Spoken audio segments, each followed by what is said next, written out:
Hi guys, നമ്മളപ്പോൾ ഡിബോട്ടിൻ്റെ apps ഒക്കെ ഇട്ടുണ്ടായിരുന്നു. ആപ്പിൻ്റെ അങ്ങനെ ഇൻസ്റ്റാൾ ചെയ്യാനൊക്കെ പറഞ്ഞിട്ട് അതൊക്കെ നിങ്ങൾ ഡിബോട്ട് ഉണ്ടെങ്കിൽ മാത്രം ഇൻസ്റ്റാൾ ചെയ്താൽ മതി, അല്ലെങ്കിൽ ഇൻസ്റ്റാൾ ചെയ്ത് ഇപ്പോൾ പറയാൻ. അപ്പോൾ നമ്മൾ ഇൻസ്റ്റാൾ ചെയ്ത് വെച്ചിട്ടുണ്ട്. നേരത്തെ വീഡിയോസിലൊക്കെ ഞാൻ കാണിച്ചിട്ടുണ്ട് ഈക്കോ ഹോംസ് എന്ന്. ഇത് ഹോന്ന് പറഞ്ഞാൽ ഒരു കുഴപ്പമില്ല, അതിൻ്റെ കൂടെ ഹോംസും കൂടി ഉണ്ട്. ഈക്കോ ഹോംസ് എന്ന് പറഞ്ഞ് സെർച്ച് ചെയ്യാം ആപ്പ് പ്ലേ സ്റ്റോറിൽ. അപ്പോൾ അങ്ങനെ കിട്ടും. വീഡിയോ പറയാൻ കൊടുത്തു അന്നത്തെ വീഡിയോ തന്നെയല്ല. എന്താണെന്ന് ചോദിച്ചാൽ ഡിബോട്ട് നിങ്ങൾ രാത്രി ക്ലീൻ ചെയ്യണം. രാത്രി എപ്പോഴെങ്കിലും ക്ലീൻ ചെയ്യാൻ കുഴപ്പമില്ല. അപ്പോൾ ചാർജിങ്ങിനാകുമ്പോൾ ഈ 100 ചാർജ് ആകുമ്പോൾ ഡിബോട്ട് ഒരു സാധനം ലൈറ്റ് തെളിഞ്ഞ് ഓഫാവും. സ്റ്റേഷൻ ഓഫാവും, അത് രണ്ടും ഓഫാവും. അപ്പോൾ നിങ്ങൾ കറണ്ട് പോയി എന്നൊന്നും വിചാരിക്കണ്ട. അപ്പോൾ വർക്ക് അവിടെ കറണ്ടൊക്കെ ഉണ്ടെന്ന് നിങ്ങളൊന്നും വിചാരിക്കണ്ട. കറണ്ട് പോയാൽ അത് ഡിബോട്ട് എണീക്കും.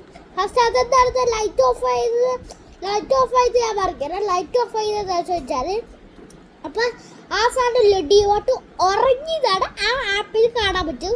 ഇപ്പം ഞാൻ കാണിച്ചു തരുമ്പോൾ അത് ഞാൻ നേരത്തെ വീഡിയോ കാണിച്ചതില്ല. ഇപ്പം ഡിബോട്ട് ഉറങ്ങണത് ഞാൻ കാണിച്ചു തരാം.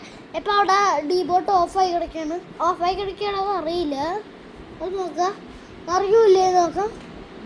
ഹായ് ഗൈസ്, ഉറങ്ങിയിട്ടില്ല ഗൈസ്. ഇവിടെ സ്ലീപ്പാണെങ്കിൽ സ്ലീപ്പ് ആവുന്നുണ്ട്. ഇസഡ് എന്ന് പറയുന്നു. പക്ഷെ അത് വന്നിട്ടില്ല, അപ്പോൾ ഉറങ്ങിയല്ല. ഓ ഗൈസ്, ഇതിപ്പോൾ അപ്പോൾ നമ്മൾ പറയുന്നത് എന്താണെന്ന് ചോദിച്ചാൽ ഈ സ്റ്റേഷൻ പറഞ്ഞു എന്തോ ഇത് ഗൈസ് ഞാൻ പറഞ്ഞു പോയല്ലോ. ലൈറ്റ് ഓഫ് ആയ ഒരു പ്രശ്നമില്ല, അത് ഉറങ്ങണയാണ്. അപ്പോൾ ആപ്പ് ഡിസൈഡ് എന്ന് പറഞ്ഞ് കാണിക്കും. അപ്പം നിങ്ങൾ കമൻസ് ഒക്കെ ചെയ്യണം. Like, subscribe, comments. Okay, by.